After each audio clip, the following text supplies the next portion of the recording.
pamumuhay ay pataas sa Navotas. Ang modernisasyon ay nagsisimula sa ating kabataan. Handog ng Navotas Polytechnic College ang state-of-the-art na classrooms, elevators, hallways, cafeteria, gymnasium at tennis court. Ang pangunahing hakbang sa pagiging smart city ay ang pagkakaroon ng smart Navoteño students.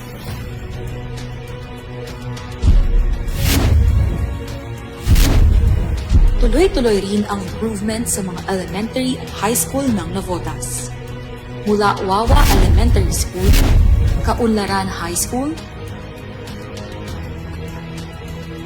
at North Bay Boulevard Elementary School, ang bawat classroom ay training ground para sa susunod na henerasyon ng mga tech-savvy Navoteño. Bukod sa edukasyon, pinagtuunan din ng pansin ang renovation ng Panzawan Health Center at NDBS Dagat-Dagatan Health Center.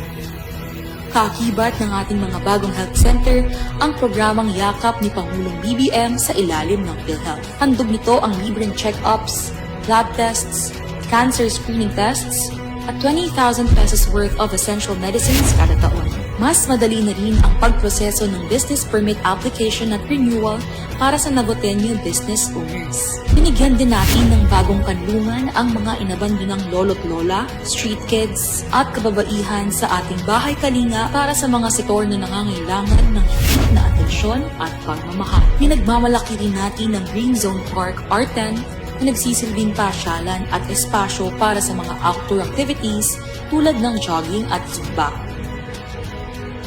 At syempre, bilang fishing capital of the Philippines, modernized na ang ating Navotas Fishport upang mas maging efficient ang hanap buhay ng mga isdang Navoteño.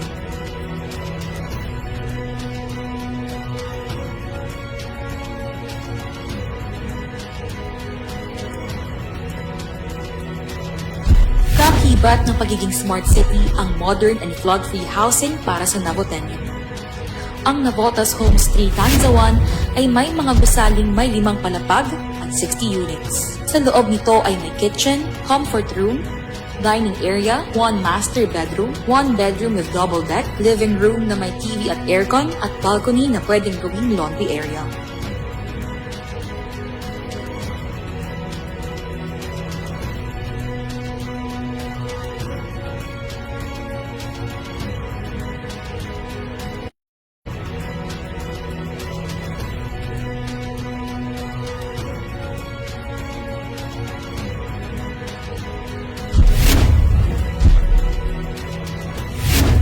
Upang makaengganyo ng mga turista at maging handa sa pag-oorganisa ng mga events, nandito na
Isingin, sabay-sabay.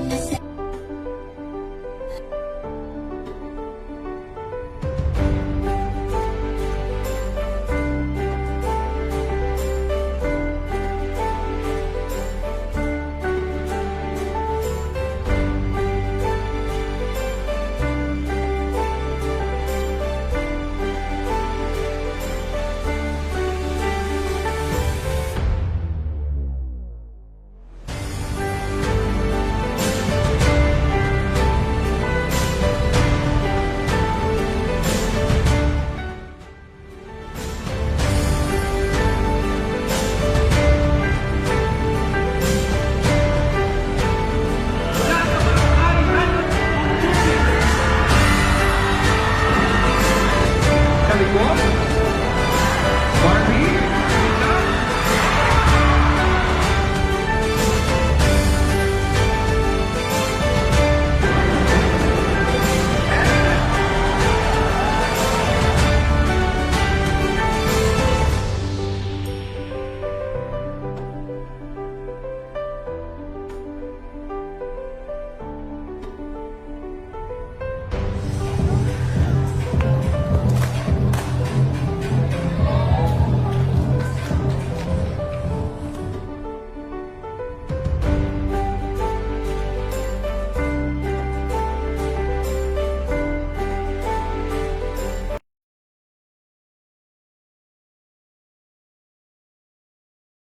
Rita, lahat, March 23 po, Lunes. So, report po muli tayo. So, tuloy-tuloy yung payout ng senior citizen. Okay, check na lang po yung mga schedule po natin this week. So, ngayong araw po, Sipak at Danghari. At bukas naman po, NBBS Kaunlaran at NBBS Proper.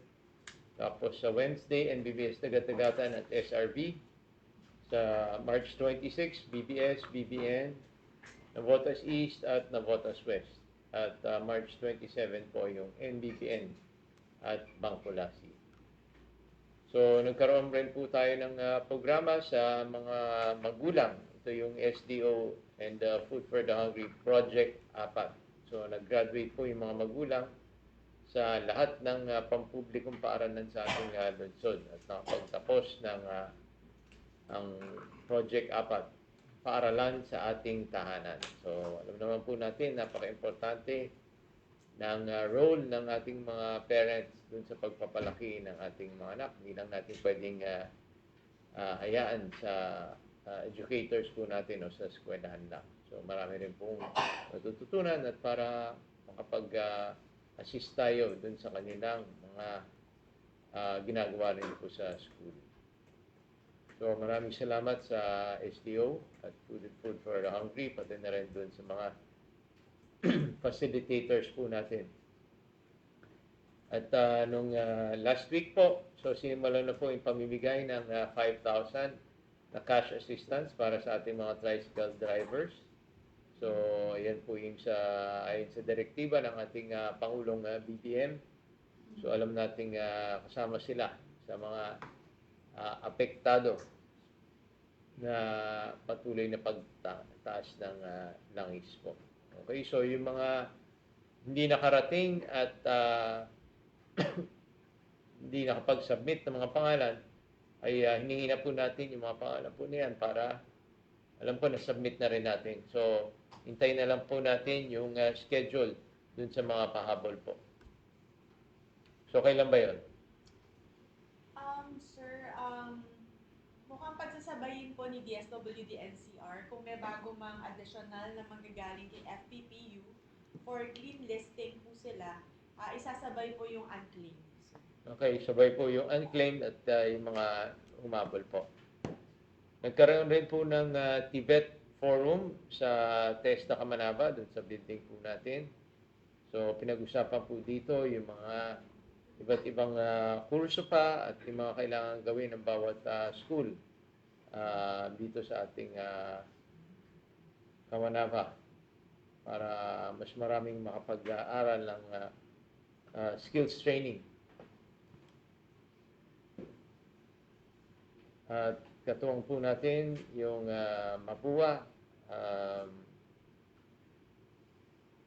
Chemical, Biological, and Materials Engineering Sciences School ng Mapua upang pag-usapan ang posibleng pagtutulungan para sa community development projects po natin at nakatuon tayo sa zero waste at sa sustainable livelihood po. So kasama rin po natin siyempre si Tita Sonia Mendoza ng Zero Mother Earth Foundation.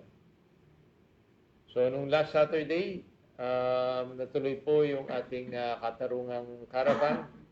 So maraming salamat sa lahat ng tumulong para mangyari po ito. Siyempre ang ating USEC Marge Gutierrez ng DOJ. So ang layunin po nito, gusto natin maibaba yung mga programang legal, mga iba't ibang ahensya na minsan pinupuntahan pa natin sa malayo ay nandito lahat yan. NBI, sa land clearing, TSA, iba-ibang mga ahensya. Okay, pag-usaping legal. Pati yung mga abogado po natin dyan, mga piskal. So, yan po. Okay, so maraming salamat sa lahat ng mga tumulong. So, nakibahagi rin po tayo sa awarding ng intramurals ng NPC. Natapos na po yan noong Sabado. So, nagkaroon ng mga awarding po. At high tide alert. So, this week po hanggang Thursday mataas po. At Vista Novotenyo, National ID Registration for seniors.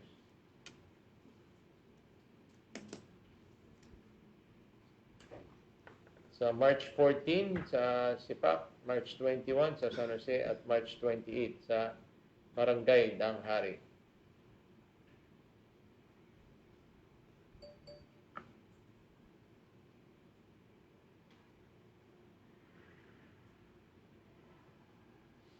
So, nandito po yung Converge ngayong March 23 hanggang March 27. 9 a.m. hanggang 4 p.m. para tugunan ang mga internet connection concerns. Yung mga rebates po natin, okay, kung di gumana po yung mga internet po natin, dapat huwag yung bayaran po yan.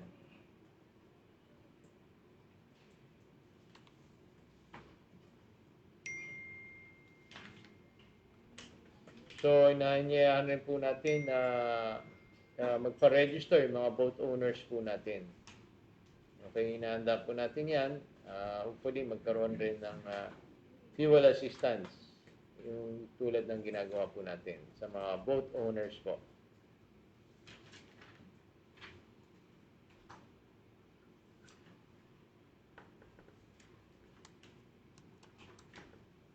So, at yan, may public hearing po tayo tungkol sa pabahay at public advisory dun sa PSA certificate service. So, yun po. So, kung may mga katanungan po tayo,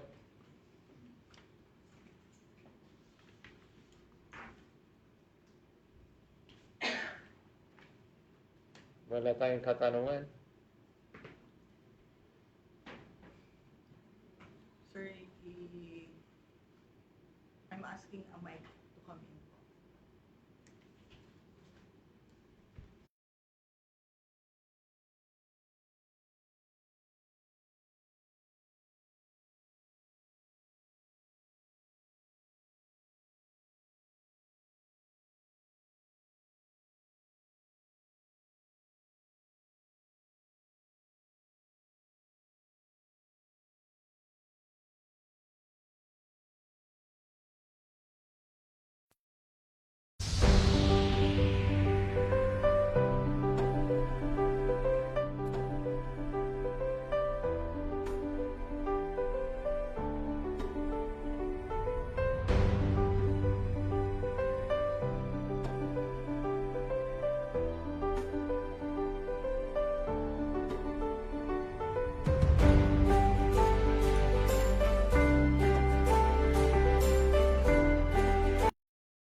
Ang ITSAP validation po para sa lahat ng barangays po no, na nakareceive po ng application last October 2025.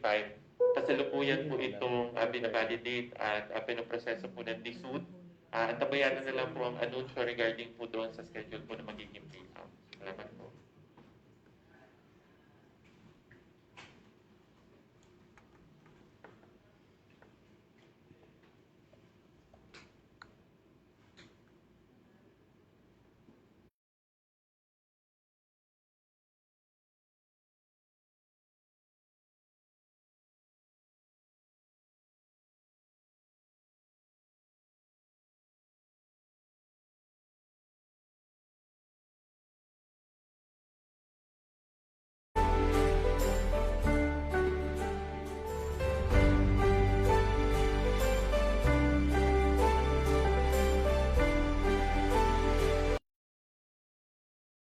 Ano po natin?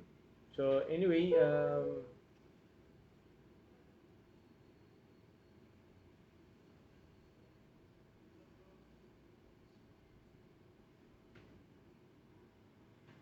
maaari po bang magpanotaryo? Ito yung sa katarungan. Tapos na po yun, Sabado pa po yun. Pero merong libreng notaryo po doon. Late birth registration. So tuloy-tuloy naman po yung late birth registration po natin dahil ordinansa po yan. Pero sana wag na nating hintayin. Pag nanganak po, ay kunin na natin kagad.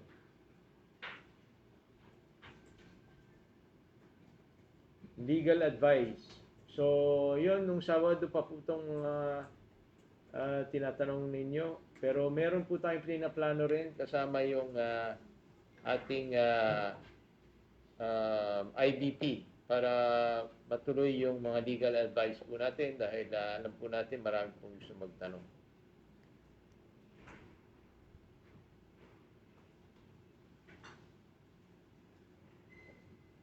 So, regular po ba yung caravan? So, hindi po regular po yun. Pero pwede natin i-reschedule kung ano yung mga kakailangan po natin. So, yung oath taking, kunin na lang po natin yung inyong contact po. Concern lang po sa center sa Tangos, bakit hanggang ngayon ay hindi pa nagsisimula ang yakap? Pinel.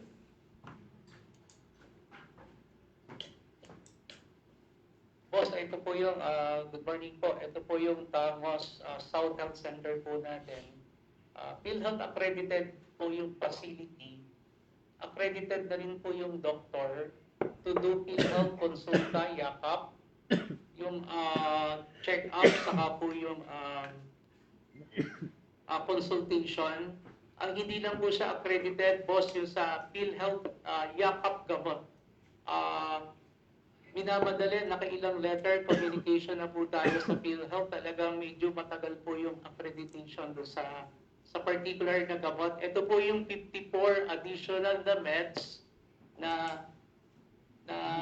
through generica po, saka po yung sa MedDepot, yung bagong henerasyon program po, bagong henerasyon party list po ni Congressman Nasal na nag-pilot po tayo sa NBBN na nagpo-provide. Ang problem po, boss, yung sa yakap, gamot, accreditation po ni Dr. Pangilinan.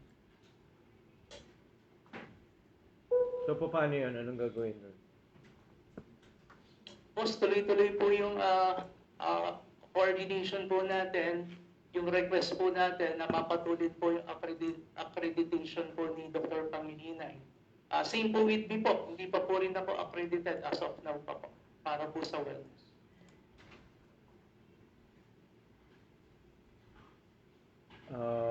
Sana malagyan ng street light ang kabahan ng Tres Talipapa. Kasama po siya sa 20% CPF po natin. So kasama po yan dun sa programa po natin this year. Kadiwa po. So wala na bang kadiwa?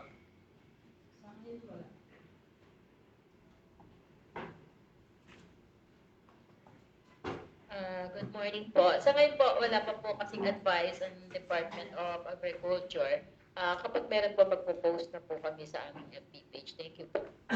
Okay, so wala pa po yung sa announcement dun sa Kadiwa, pero meron tayong na-arrange dun sa murang bigas pa rin po na tayo bibili at bibenta rin po ng mura.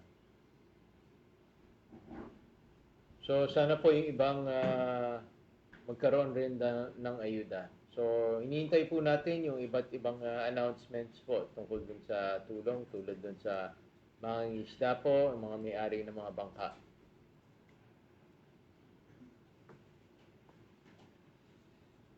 Kailan po ang yung mga nasunugan? Tulong para sa mga nasunugan. So, aling nasunugan po ito? Dahil hanggang sa ngayon naman po ay nasa evacuation centers po yan. Tuloy-tuloy naman po yung tulong po natin yan.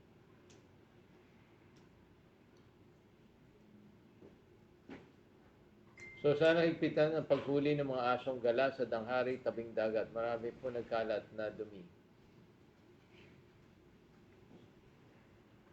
Good morning po, boss. Sige po, papupuntahan naman po natin sa Animal Control Officer at sasabihin din po yung bahay. Okay, sana magkaroon po ng sapat na pagkain ng mga aso sa dog pound. So, meron naman pong pondo yun. Apo. Meron po tayong dog food sa cat food po na annual supply po dun sa atin.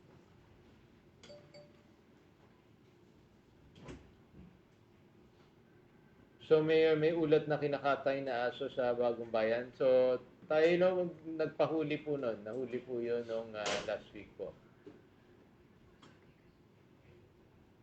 At kakasuhan na po yun. Buti po nahuli yung kumakatay ng ito nga yun. Sana tuloy-tuloy po ang aksyon laban sa animal cruelty. Pag meron po mga ganun po, sana po, imposible naman hindi alam ng mga kapitbahay po yun. So, sana po mai-report po natin kaagad. So, ito po may nag-report kaya na pagplanuhan po natin at nahuli po natin. So, sa Tangos North po may gawain din pong ganyan. Sana ma-actionan. So, sana makapag-ano kayo kung saan mismo.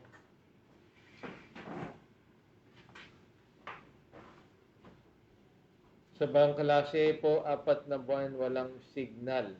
May problema raw po sa main line. So, inaayos na po yung main line ng Converge. Alam ko, patapos na po yan.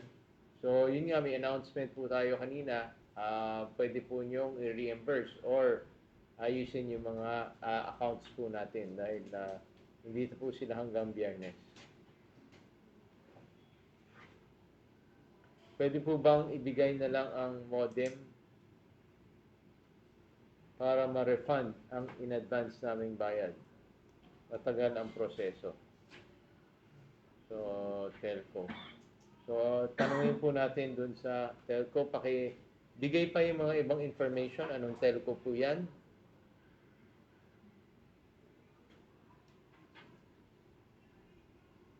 So, bakit hindi lahat ng fisher folk? So, sumusunod lang po tayo dun sa patakran. Wala pa naman pong binababa kung sino po yung mabibigyan po. So, pag meron na po, ibibigay alam po natin.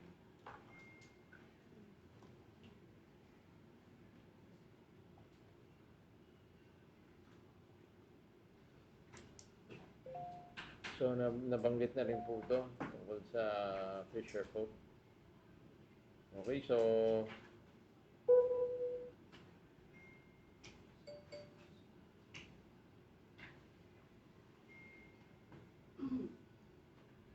update lang po dun sa pabahay sa Tansa para sa mga nasunugan na taga-Tambak, Dos.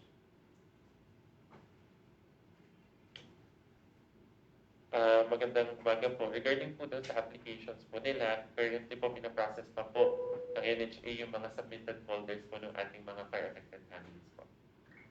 Kailan po kayo magkakaroon ng libreng bakuna para sa pneumonia sa edad na 18 hanggang 50? Boss, yung binibigay po sa atin ng Department of Health, ito po yung PCV 23, yung pneumonia na para po sa matanda. Usually po, binibigay ito third quarter po ng taon.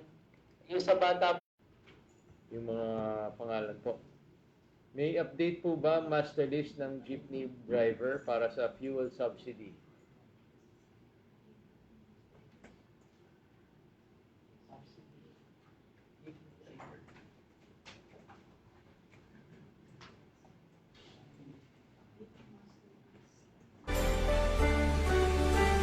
Good morning po. May inilabas na pong list ng beneficiaries ng LTFRB. Ang mga beneficiaries po ay nalalaman niyo po ang inyong, kung nandun po ang pangalan niyo sa inyong mga TSE or kung anong samahan kayo kasapit, sila po ang mag-i-inform sa inyo. Okay. Mayroon na po bang update sa TNBS? Fuel subsidy. So meron na ba kayong listahan na bigay na ba sa atin ng LTFRB? Sir, yes, meron na ho tayong listahan sa TNVS, sa PUJs, sa MC drivers, at sa MC delivery. TNVS, MC taxi, PUJ, and delivery riders. Yes, meron na po tayo niyan. Galing na po yung listahan sa LTFRB and sa DSWD. So, officially endorsed na po sa local government. Kaya lang hindi po magpo-post si LGU. Ang magpo-post po officially ay si LTFRB, sir, ng clean list. So, inaantay lang po namin na maipost po nila ito sa kanilang official FB page so we can reshare it sa ating mga social media accounts, sir. Okay. So antabayanan na lang po yung pag-post po natin at siguro yung mga announcements. So, wala na. Okay, so maraming salamat at sana patuloy po tayong magmensahe at mag-suggest ng mga iba't ibang mga pangangailangan po natin. So, ingat po tayo lahat.